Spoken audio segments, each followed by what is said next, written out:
Hey everyone, it's Jeannie Walters. We are here with our weekly Ask Me Anything webinar from Experience Investigators, and we're really glad you're here. So thanks for joining us. We do this every Friday, and this week, this is June 19th, 2020, and this week's topic is about how to reduce customer effort before it can become a problem. So that's something I'm really passionate about, and I'm really excited to hear your ideas about that too. So, first of all, as you come in and get settled and join us, a couple things. One, we would love to know where you're joining us from. So, feel free to add that to the comments. We'd love to hear from you and where in the world you are. As well as, let us know. It's almost the weekend, folks. So, what are you looking forward to this weekend? I am looking forward to having some solar panels on our roof, which are being installed right now. So if you hear some strange noises, that might be what's happening. But hopefully we'll get through that without too much disruption. So today, as we talk about this, topic, we also at the end always include a time for your questions. So as we go through, feel free to drop those questions in. Now, to let you know a little bit more about who I am Jeannie Walters. I've been here for about 20 years working on customer experience issues. And I love really looking at customer experience as something to discover. So we call the name of the business is Experience Investigators, because I believe that's really what we have to do. We have to continually discover what is the experience that our customers are having. Right now, as we are all in this time of remote work, I'm doing a lot of virtual events. So I'm really glad that we can still connect virtually in this way and lots of other ways right now too. So as we do this, please remember to come back weekly. We do these every Friday on LinkedIn Live and YouTube. And you can find out more by visiting bit.ly/CXweekly to sign up and get those weekly reminders.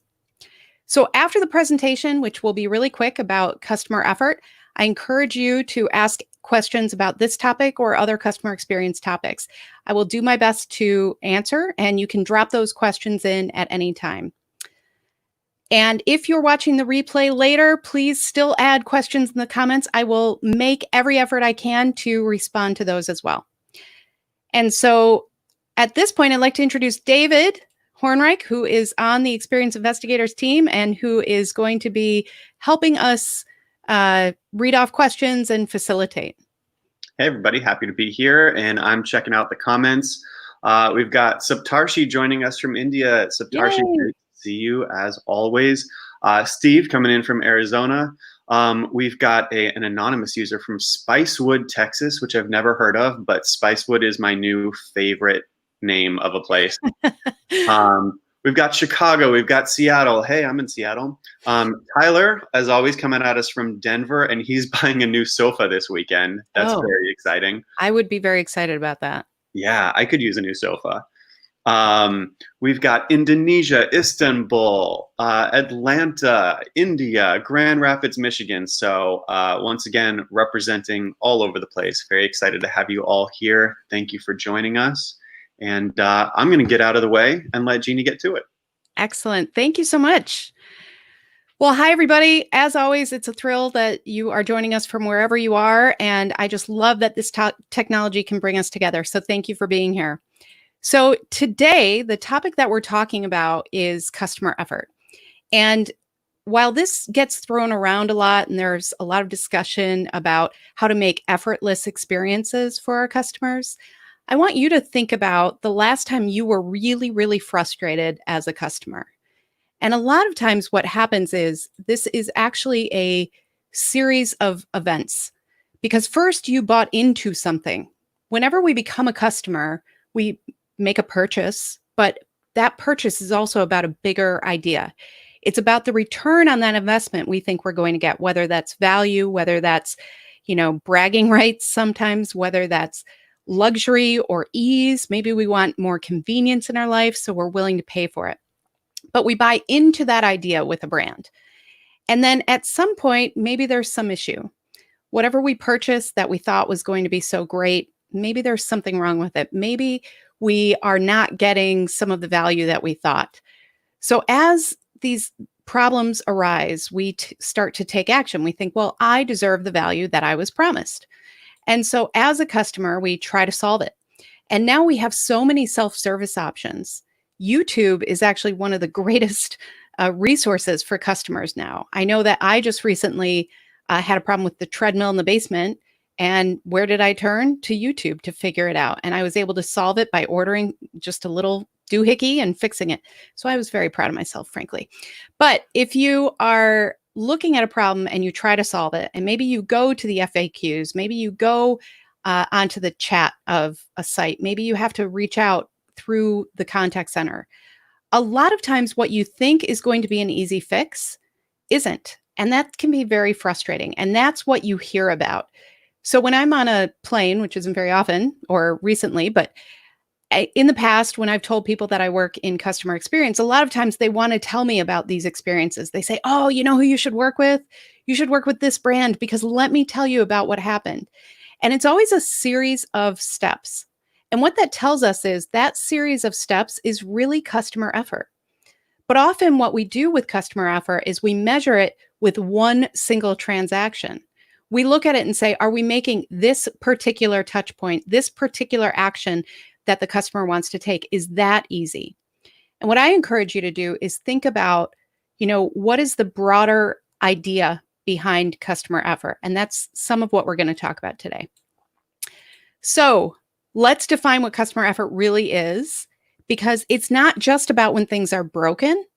It's about really reducing the effort it takes to be a customer. And while that sounds so simple, think about some of the disruptors we've had out there in the market. Many of them were disrupting the idea of customer effort.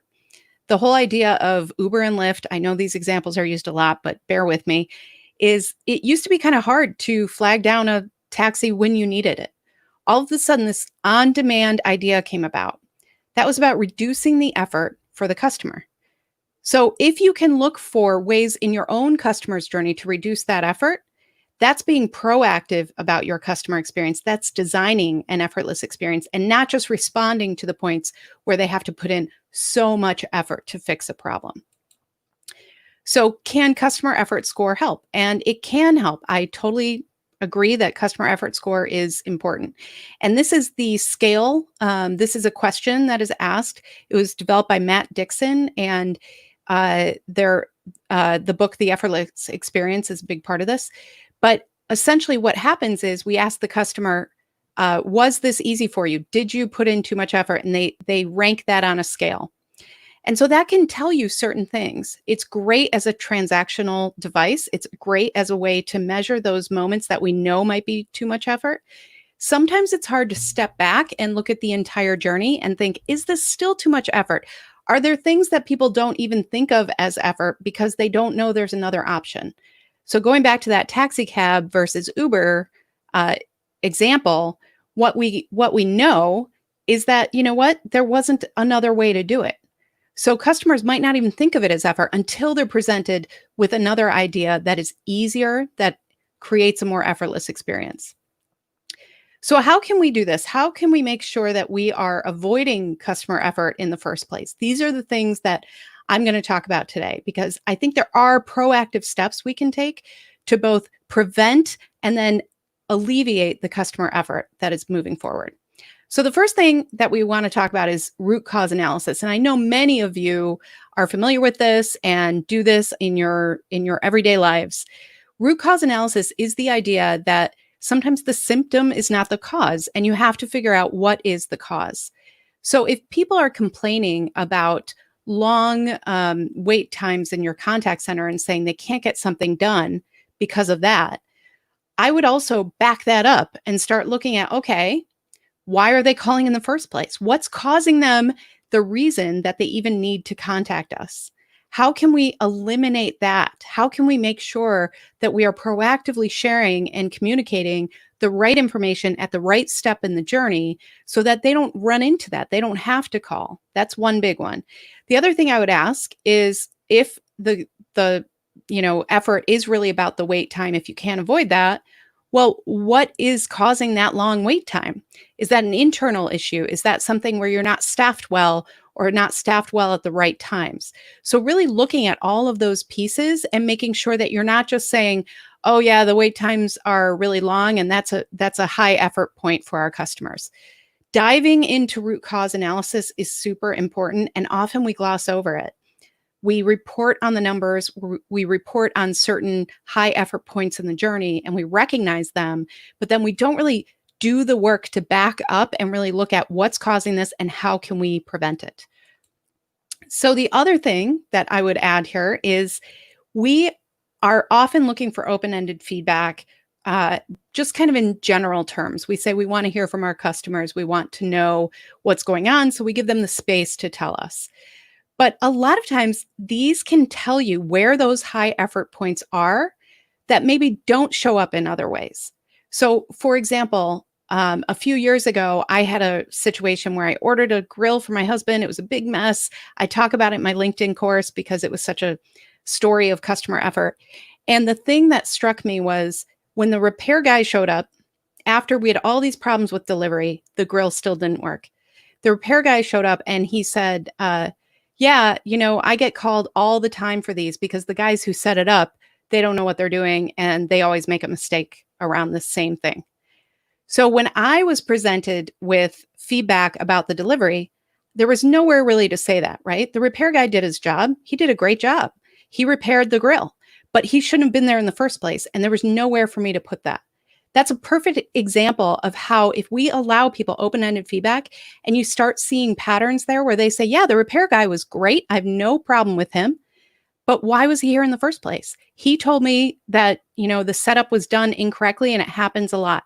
You want to look for those patterns in that open-ended feedback because they will tell you how to fix those problems. Sometimes you'll hear words like, why was this so hard? Or what if you guys did this? Or why did I have to go through a middleman? All of these different questions that customers have, they're actually telling you how to fix it. They're telling you, I don't want the middleman. This is too hard, all of these things. So look for those challenges, but also listen for those solutions in the open-ended feedback too, because sometimes customers have fantastic ideas and they're seeing it from their perspective and can give you that viewpoint. And of course, this one seems so obvious, right? We talk about customer experience and everybody thinks, oh yeah, the customer, they're really important. So yes, we need to put the customer in the center of your efforts, but what does that look like? It looks like cross-functional teams who are working together to really gain that customer-centric viewpoint. A lot of organizations have so many silos that this is incredibly difficult. You need that view. You need that centralization to make sure that you are delivering for your customers. And then look beyond the touch point. If we are only looking at the one piece of the journey, then we might be missing opportunities to reduce effort before and after. One of the things I like to do is ask, what happened before? What happened before that? And what happens next? What happens next after that? Because that can give you a little bit of a greater view of what's actually happening with the customer. So if you are looking at one touch point and deciding, okay, like that call center example, we're going to staff up for the call center because that's the problem is that they're waiting in this long queue for the contact center. But actually, the reason they're calling is because there's information missing in your setup guide, or there's something that is causing confusion on an invoice for many, many people. That's where you want to take a step back and think, okay, how can we ease the entire journey, not just the one touch point? It's part root cause analysis, but it's also making sure that we're not doing anything in a vacuum within the journey itself. And then you, leader, you want to walk through these friction points often. And as we get to be higher and higher in our organizations, a lot of times we get further and further away from our customers and their journey. And so it's really important that we dedicate time to actually experiencing what our customers are experiencing. So if you know, for instance, that there's a high friction point around waiting in that queue, then you should go ahead and call and see what that's like.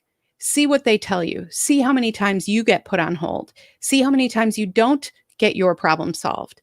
And there is something about this that is so human, but if we experience it ourselves, we can really understand it, and we can have more empathy for what our customers are going through. And suddenly, instead of saying, yeah, that's a high effort point, it becomes something we can internalize and really understand. And so we really need to encourage leaders to do this on a more regular basis. Sometimes organizations do things like in retail, a lot of times they'll have their executives work in a store for a day at some point throughout the year. I think it takes a little more than that. We need to really stay connected with the customer journey in this way on a regular basis, consistently throughout the year. It can't be just an annual thing. So make sure that you're looking for those high friction points and figuring out how can you really understand it and walk through it yourself. Sometimes that's challenging, especially in B2B. What I would encourage you to do is talk to the people who are closest to it. Talk to your inside sales reps, talk to your contact center reps, talk to them and ask them, what is this really like for a customer? Listen to those recordings. Really get connected with what the customer is going through at any of those high friction points. And so, how can leaders use customer experience score to help customers avoid this? All of these things you can attach a score to. You can actually look at the CES and make a decision. But I also encourage you to think bigger about this. Think about how we can really look at this from that customer's perspective, dive into that root cause analysis, really investigate your experience. There I go again. And really make sure that when we talk about customer effort, it's not just about when there's a problem. It's not just about when we are resolving a problem for a customer. It's actually about something much greater for the customer. It's about reducing the effort from the beginning of the journey all the way to the end. So at this point, I would love to take your questions and see what you guys have to ask about. Hey, and I will jump in here. So just a reminder, if you've got any questions about this topic or anything else at all related to CX, by all means, drop it in the chat and we will do our best to answer. We also take questions through the website ahead of time. So if you've got any questions over the course of the week, that same URL where you can learn more about this, bit.ly/CXweekly, you can send in your questions ahead of time and get priority answers. Speaking of which, here's a question from email that came through the website. Great. How do we handle leaders that do the right thing by walking through friction points themselves, but then assume that their journey is universal? Actual example from a leader. I don't like to use my iPad to shop, so we don't need to improve our shopping experience on tablets. I took a drink of water at the wrong time. I almost yeah. Okay. So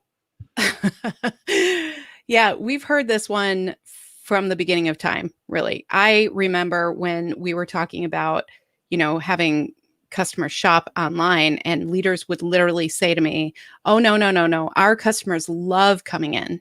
They love coming into our stores. They will never go online because they just couldn't see it. And so I think, some of this is about the leader, and sometimes you can't really change that perspective. What I would do is look at, first of all, there's tons of data out there, and that example is a great example where you could find out, okay, how many people are shopping with their tablets? Let's come back with real information and say, hey, we found out that, if you really want millennials to shop with you, we found out that 30% of them, and I'm making these numbers up right now, but 30% of them are shopping on their tablet. And so if you can come back with real information about how it will affect business outcomes, that can be really important. The other thing that I would encourage everybody to think about is that, a brand is really about consistency. And so when we're delivering a customer experience, we need it to be consistent across those channels, those platforms, those touch points. And so if you have kind of a neglected channel like that, then you're not delivering a consistent experience for your customers, and you're not really representing the brand.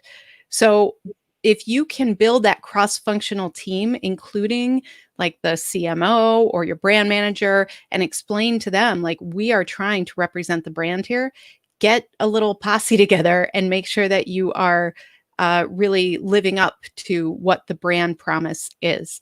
But I would say data is always, your first friend when dealing with executives. Make sure that if you have the data, that you can come in there and share that story as well. Yeah, that makes sense. Make it objective. If you can. Yeah, if you can. Next up, we've got a question from Yusuf. Open-ended questions are really important. What are the best ways to formulate that question phrase that you ask that will lead the customer to reveal their underlying problem? This is a great question, and it's nuanced, right? Like some of the open-ended questions will be really custom based on your business and brand and the experience that you're investigating. But I really like to ask a simple question, and I do this in customer interviews as well. If I'm one-on-one with a customer and I'm getting information, I always ask at the end, is there anything we didn't talk about that you'd like to tell me? And while that really works well in interviews, in surveys, you can ask that question in a similar way, where you basically say, "What is there anything about this experience you want to share?" And just give people the space to do that.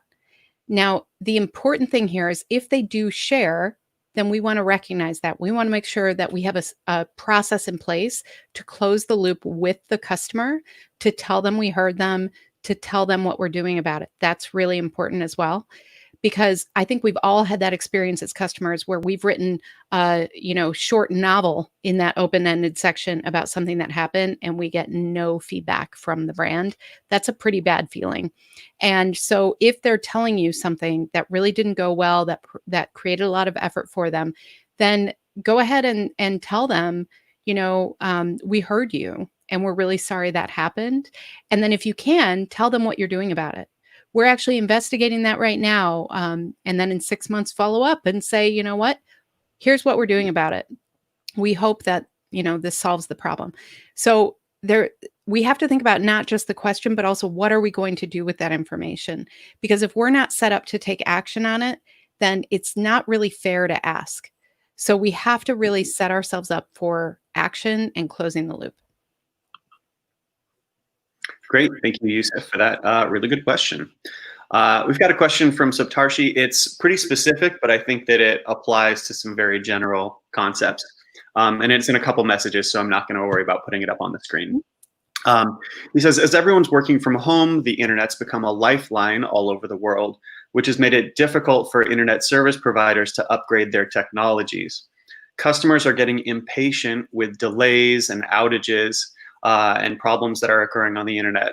So in this moment, how can we change a customer's view towards everything that's going on? How can we, I guess, Saptarshi, to kind of interpret your question, how can we help them maybe understand what's going on or have patience, or are there ways to reduce customer effort, even though by design we're kind of in a position where we're having to increase customer effort sometimes? Yeah, it's a great question. So there are things that happen that stink for the customer, right? Like sometimes there are things that we can't always control about the effort. We can't always control about the perception. So a couple things based on what you asked about specifically. One is people want to know they're not alone. People want to know they're not the only ones with the problem. So sharing that, yes, this is happening and this is why is really important. That transparency can go a long way. The other thing I would do is, again, talk about what you are doing. Talk about, what, we know this is an issue. We are working on it in the following ways, and we will keep communicating about it. People want to hear things proactively before they have to ask the question, before they have to call in. So any way to communicate proactively can be very, very helpful there. I would also look at how are you responding to the people who are calling in?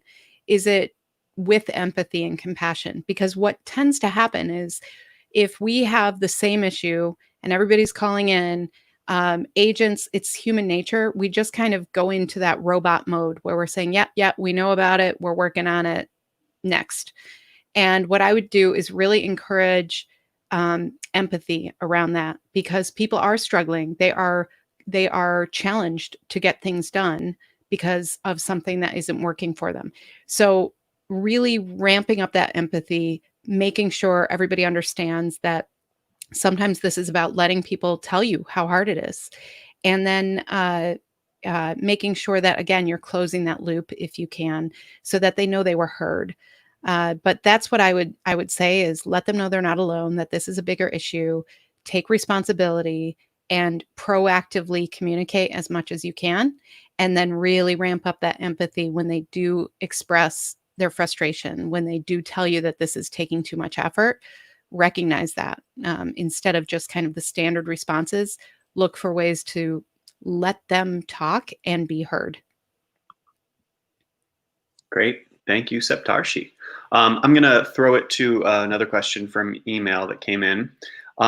Is there a root cause analysis checklist or tutorial that you can provide? That's a great question. That is a great question, and it's something we should have. So we'll develop one. How's that? That's a great point. I would love to create something, and we'll put it out in our, where should we put that, David? Our resources section? Yeah. Yeah. Okay. So yeah, we'll make this. We'll put it in the resources section on the website, and we'll share it when it's out. I'm sure. That's a great question. We'll make sure to we'll mention it here. Mm-hmm. Cool. All right. So we just got work assigned. And tutorial. It's happening. Yeah, I guess that just goes to show you, if you need something, ask questions here. Cool. I'm excited to see what that looks like. Let's go to another question from the chat. Olatoye asks, good to see you again, Olatoye. He asks, how do you measure customer effort? So customer effort score, and actually there is a guide I did with a client, and David, maybe we can find that link, but we might have to send it out. But essentially, it's all about customer experience metrics and how to measure. And customer effort score is really asking the question of, how easy was this for you? Or it's usually phrased as the company made this easy for me on a scale from 1 to 10 or 1 to 7. And so you can actually see objectively, we have a 1 over here for this transaction, and we have a 10 over here for this.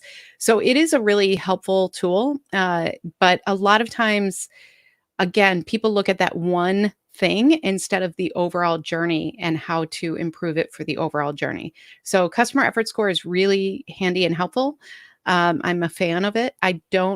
Anybody here knows that I don't believe there's one magic metric. I believe that when you're looking at customer experience, you have to look at several different metrics based on who you are and your customers and everything else, as well as all the qualitative, more nuanced things at the same time. So it's not a magic metric, but it is super helpful.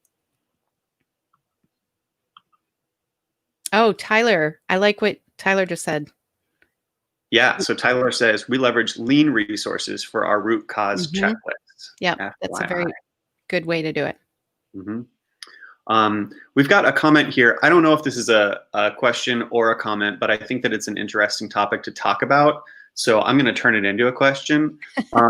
Dante said, anticipate your patient needs. And Jeannie, I know that you have done a lot of work in patient experience, but also just sort of in general, in terms of customer experience, you've mentioned anticipating those problems before they can crop up. Do you have any more tips or tricks that you can share with us about how we can anticipate those things?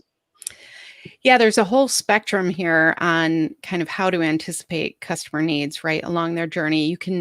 The most robust options include AI and machine learning, and we really start understanding what is it our customers need at every step along the way, and then predicting for them the next steps. So you can do, things as robust as that. You can also just start doing exactly some of what I talked about before, which is literally walking backwards.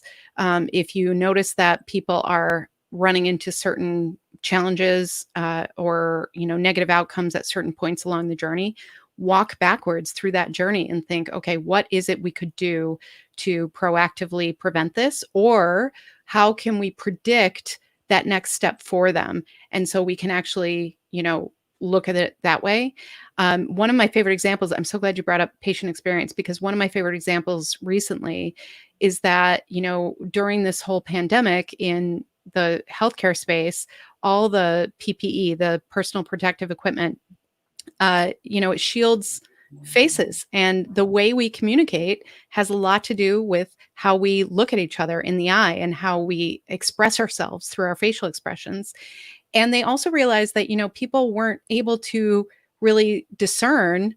Okay, one doctor comes in and then the next one, it's really hard to figure out who's who because everybody is in these, big coverings that really do hide their face.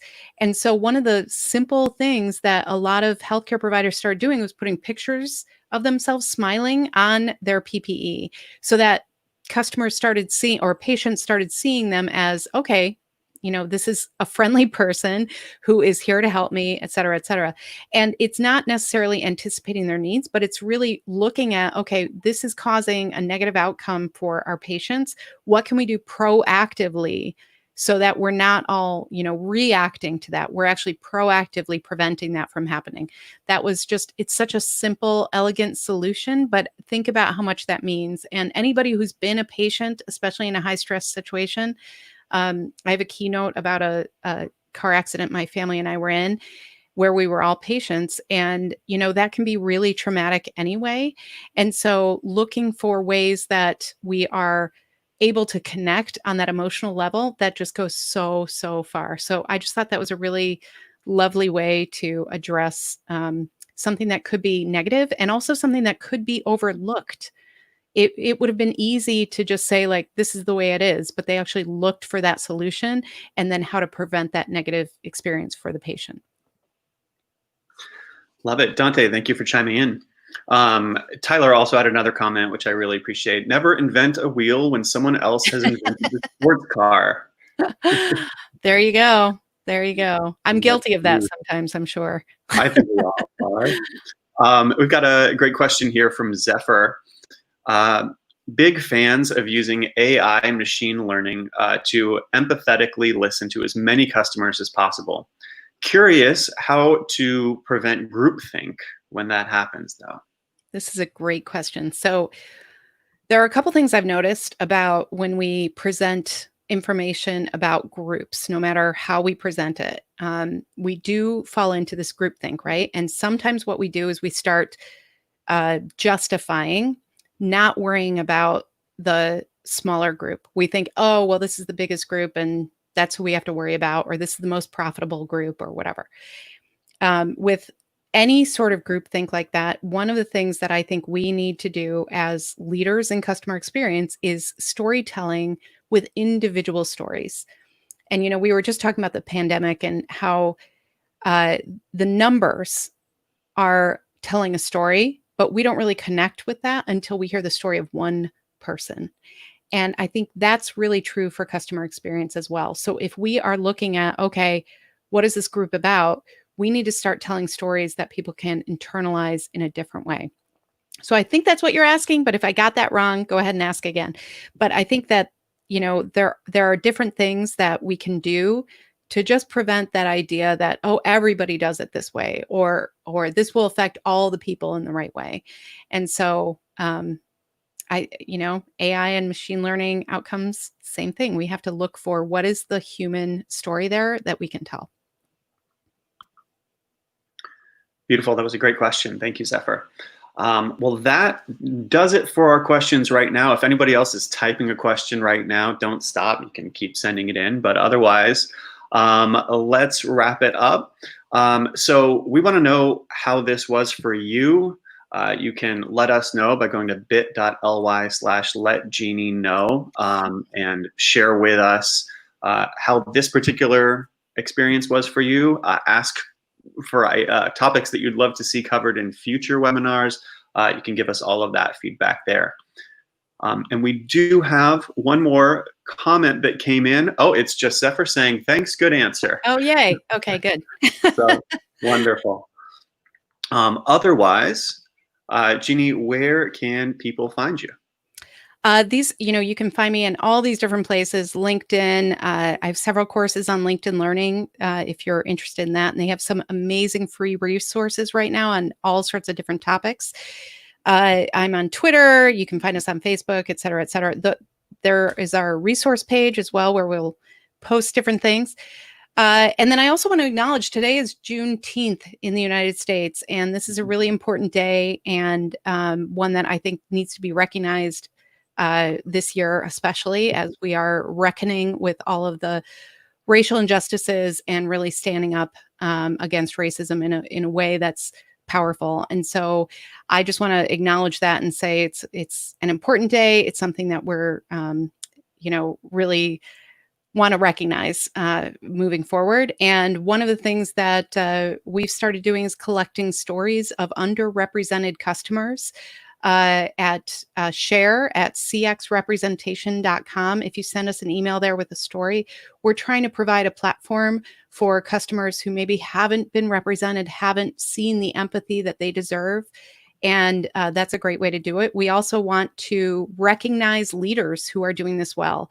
So if you've had experiences that you want to share with us, we want to hear them. So please go ahead and take advantage of that and email us at share@cxrepresentation.com.